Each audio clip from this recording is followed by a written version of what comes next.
اصحابک یا سیدی یا رحمت للعالمین۔ حضرات، حافظ صاحب کے والد گرامی کا سالانہ ختم پاک ہے، والدہ صاحبہ کا، والد صاحب کا، والدین کا۔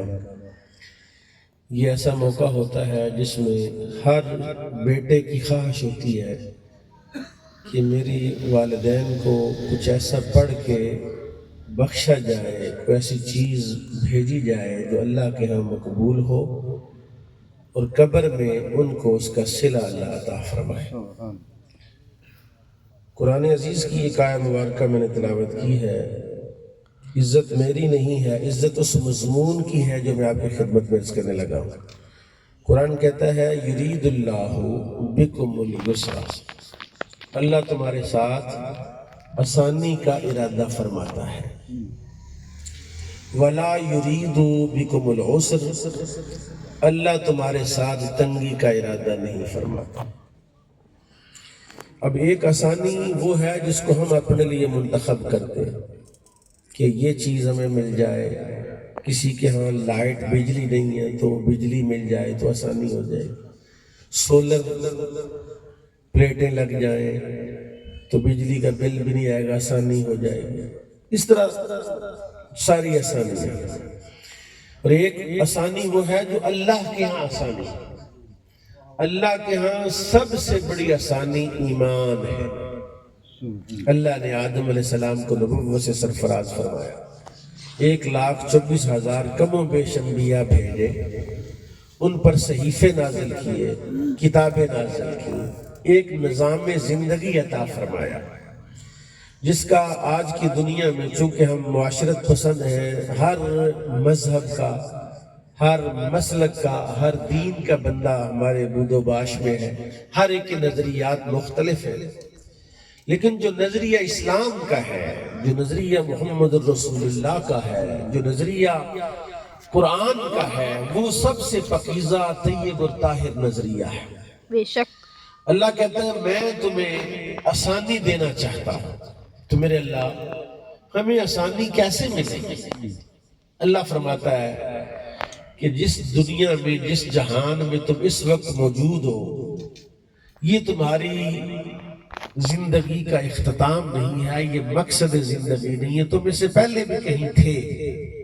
هل اتى على الانسان حين من الدهر ولم يكن شيئا مذكورا، حضرت انسان پر ایک ایسا دور بھی گزرا ہے جب کوئی شے ہی نہیں تھا، نہ وہ خود تھا، نہ اس کی روح تھی، نہ اس کا کوئی نام تھا، نہ اس کا کوئی ذکر تھا۔ اللہ نے کرم نوازی یہ فرمائی کہ حضرت انسان کو پیدا فرمایا۔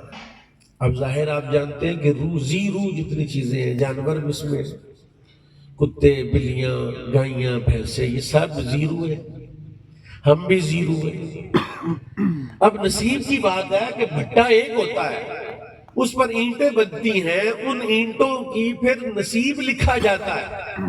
ایک اینٹ ہے اسی بھٹے میں بنتی ہے، پکتی ہے، وہ مسجد میں لگتی ہے، محراب میں ممبر پہ لگتی ہے، وہ پاکیزہ اور طیب جگہ پر لگتی ہے، اور ایک اینٹ اسی بھٹے کی ہے جو لیٹرین میں لگتی ہے، پاٹ کے ساتھ لگتی ہے، گندی جگہ پر لگتی ہے تو مٹی۔ اللہ نے ہم پر یہ کرم کیا کہ جب روحوں کو پیدا فرمایا تو ہمیں انسانوں کی روحیں بنایا۔ یہ کتنا بڑا اللہ کا احسان ہے۔ پھر اس کے بعد انسانوں کی روحوں کے بعد ہمیں اسلام کی دولت سے سرفراز جو روحیں ہیں ان میں داخل فرمایا۔ جب اللہ نے روحیں پیدا فرمائی، اللہ نے فرمایا الستُ بربکم، سب کو کہا تھا الستُ بربکم قالوا بلا، کیا میں تمہارا رب نہیں ہوں؟ ساری روحوں نے بیک آواز کہا کیوں نہیں، ہاں تو ہمارا رب ہے۔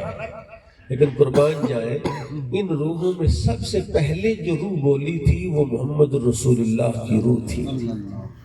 جس روح نے جس قدر سبقت کی، اس قدر اللہ نے کرم نوازی فرما دی۔ پھر عالم ارواح میں ہم عرصہ دراز رہے۔ میں آپ کو رسول اللہ کے حدیث عرض کرتا ہوں، آج کل ہماری دوستی ہوتی، کئی بندے ایسے جن سے دوستی ایسی لگتی ہے نہ اس کا نام کا پتہ ہے، نہ اس کے قبیلے کا پتہ ہے، نہ اس کے علاقے کا پتہ ہے، لیکن ان کے ساتھ ایسی یاری پکی لگتی ہے، ایسے لگتا ہے جیسے صدیوں کا ساتھ ہے۔ اور کچھ ایسے لوگ ہوتے ہیں جو اپنا بھائی ہے، برادری ہے، سگا ہے، لیکن منہ لگانے کو جی نہیں کرتا، دل کرتا ہے اٹھ جائے یا میں اٹھ جاؤں۔ رسول اللہ نے فرمایا الارواح جنود مجندہ فما تعارف منہ ائتلف وما تناکر عنہ اختلف۔ جس طرح ہم یہ ٹیبل مختلف لگائے کٹھے کٹھے لوگ بیٹھے، اسی طرح روحیں بھی گروہ در گروہ رہتی ہیں، جن کا وہاں تعارف وما تعارف منہ، جن کا وہاں تعارف تھا ائتلف، اللہ نے ان کے دلوں کو جوڑ دیا۔ وما تناکر عنہ اختلف، اور جن کا وہاں تعارف نہیں ان کا یہاں اختلاف ہے۔ اس کا مطلب ہے یہ جو باہمی تعلقات ہیں یہ نئے نہیں پرانے ہیں۔ کس کے لیے؟ جس کو کوئی احساس و تعلق تھا، اور جس کا تعلق صرف مفاد سے جڑا ہوا ہے اس کو کیا پتا کہ یہ تعلق کیا ہوتا ہے۔ بعض اوقات تعلق بندے کو بڑی بلندی پر لے جاتا ہے۔ اب تعلق، جس صحابی کا تعلق رسول اللہ سے جڑا بتاؤ کائنات میں اس جیسا کوئی ہو سکتا ہے؟ آپ کا تعلق کسی ایسے صاحب نظر سے ہو جائے، کسی صاحب دل سے ہو جائے، کسی، رسول اللہ کی حدیث ہے بڑی مزیدار، حضور نے فرمایا کن عالما او متعلما او ممن یحبہما لا تکن رابعا۔ عالم بن جا یا طالب علم بن جا یا دونوں سے محبت کرنے والا بن جا، چوتھا نہ بن۔ اب یہ رسول پاک صلی اللہ علیہ وسلم میں فرما رہے ہیں کہ اگر تم نے کچھ بننا ہی ہے تو یہ تین گروہ ہیں، ان میں سے کسی ایک جماعت میں شامل ہو جائے گا تو کیا ہوگا؟ فرمایا یہ تعلق بھی تمہیں فائدہ دے گا۔ پھر اللہ نے کرم نوازی فرمائی کہ ہمیں عالم ارواح سے عالم دنیا میں لے کر آیا۔ اب جو عالم ارواح میں جو لوگ رہتے تھے، مثلا میرے ساتھ کوئی بندہ اگر رہتا تھا، ایک روح میرے ساتھ رہتی تھی، وہ 300 سال پہلے پیدا ہو گئی، 300 سال پہلے فوت بھی ہو گئی، اب میں آیا ہوں، میرا اس روح کا تعلق وہاں تھا، اب یہاں دنیا میں بھی کوئی ہمارا تعلق اور انٹرپشن ہوگی؟